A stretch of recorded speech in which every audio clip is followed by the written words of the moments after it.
Welcome, today in front of me Oppo Find X5 Pro, and I'll show you all the box accessories as well, which our device comes inside the box by default.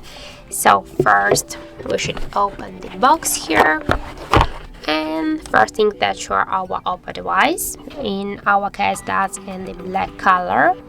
Here also the next thing that's the USB-C cable here.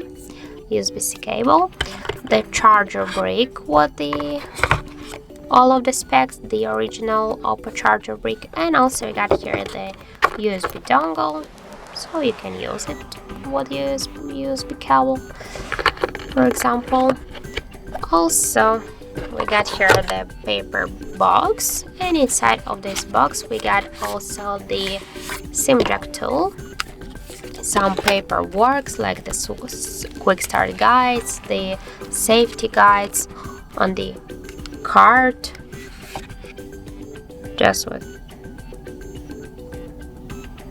like the premium service card. I don't know what's the card.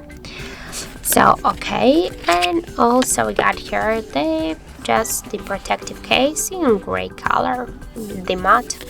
So that's it. There are all of the box accessories inside of our device box, with which the Oppo smartphone comes here to us.